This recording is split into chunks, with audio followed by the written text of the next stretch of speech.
Keeping it honest, Ukraine. Anthony Parker Alexander here. Keeping it honest, Ukraine. Adam Kinzinger, right here. Opinion piece. Why Republicans are turning against aid to Ukraine. Let me know after I read this if this is what you believe in. Adam Kinzinger. And some of this is edited for time. The Ukrainians are slowly retaking territory lost when Russia invaded in February 22. Now, a majority of Americans and a more sizable number of Republicans want to abandon the fight. It's a bad idea that's gathering steam at the worst moment, and it marks a low point for the party of Reagan. In the CNN poll, 55% of our respondents said that Congress should stop authorizing new military aid for Kiev. Worse, from my perspective, is the shameful fact that Republicans are far more likely to favor an end to aid than Democrats. So the survey found that 71% of Republicans told pollsters Congress should stop sending more assistance. And among Democrats, 62% favor more funding for Ukraine.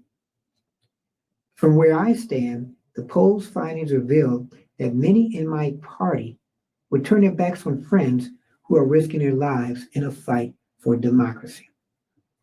They would do so just when Ukrainians are beginning to push the Russians out of the area that they occupied early in the year. Little could be more demoralizing for an army and a country that has fought so violently for nearly 18 months, and it depends on U.S. aid. So, two factors seem to be at play here. The first is the slow progress Ukraine is making on the battlefield.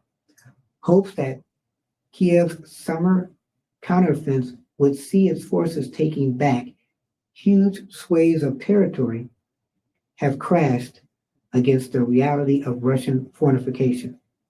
Instead of shock and awe, we're seeing the French warfare of World War I. Wow. The second factor around Republican sentiment could be called the Trump effect. Now, campaigning to return to the White House, the former president so dominates the party's consciousness that his doubts about Ukraine aid have had an enormous effect on Republicans as a whole.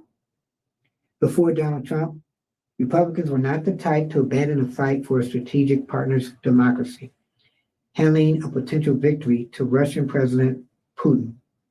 We were the warriors of the Cold War who brought about the collapse of the Soviet Union. With Trump, who has embraced Putin, some Republicans are learning to let go of America's role as the bulwark of democracy and freedom. These Republicans are choosing instead the tragic isolationism of those who oppose joining the fight against Hitler. Back then, radio priest Charles Coughlin had a powerful voice among do-nothings. Today, they find comfort in Fox News. Trump has framed his position in a way that is typical of his petty approach to policy. He said he would threaten to halt war funding to get documents from the federal investigation into the business dealings of President Joe Biden's son, Hunter. The U.S. should refuse to authorize a single additional shipment of our depleted weapons stockpile, Trump said last month, until the FBI, DOJ, and IRS hand over evidence in congressional Republicans' Biden's family investigation. He also has said the United States should prioritize school safety over Ukraine aid. So the idea that somehow school safety and Hunter Biden should have anything to do with helping Ukraine is, on the surface, absurd. But in making these statements, the former president pressed on two hot-button issues that will make his followers take notice. From my conservative Republican point of view, I find it remarkable that, as a CNN poll shows, Democrats are standing firmly behind Ukraine. It reflects a longer-term trend of the left becoming more comfortable with America's military. In 2022, Dominic Tierney, a political science professor at Swarthmore College, noted in The Atlantic that during the Trump administration, Democrats adopted a more favorable view of the military because it stood with the rule of law and tradition. Wow. Tierney's argument is speculative, but I tend to agree with him. Certainly, the CNN poll suggests a measurable level of Democratic support for military solutions to geopolitical crisis. As a former member of Congress who focused on United States obligations abroad, and an Air National Guard pilot who served in the wars in Iraq and Afghanistan, I have seen how America helped stabilize the world in a way isolationists don't appreciate. Through treaties, foreign aid, and trade, we help others develop solid and prosperous societies. Our direct military aid was especially vital in Afghanistan, where, in our absence, the repressive Taliban had returned to power. Wow. Our withdrawal was had, and it was bad for the people of Afghanistan and for the world.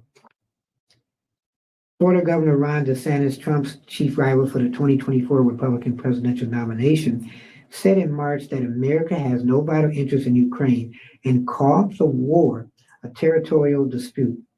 DeSantis walked back the comments about the terrorist dispute, but as I see it, GOP voters understand he's skeptical about funding the war. This position may spare him the boos that another Trump rival, former Vice President Mike Pence, received last month when he told a conservative gathering in Iowa that he supported helping Ukraine.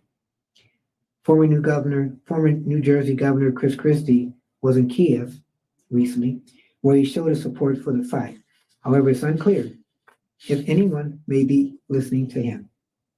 So official opposition to Ukraine aid is most significant in Congress, which does play a role in what happens to the flow of assistance. In July, 70 House representatives, Republicans, voted to cut off Kiev entirely. This number is not enough to change things yet, but the opponents come from the party's extreme right wing, which plays an outside role in primaries. This power means candidates are being pressured to join the anti-aid crowd. With the rank and file of my party losing faith in the fight for democracy, I see yet another example of how the conservatism I once knew and that America relied on is disappearing. Gone is the party of Reagan, which was steadfast in its stand against tyranny. In its place is rising a GOP that seems immune to the world's need for American leadership and uninterested in the suffering of a country we should aid until the fight is over. Wow. Why Republicans are turning against aid to Ukraine. This was an opinion by Adam Kinzinger. Keeping it honest, Ukraine. Let me know what you think.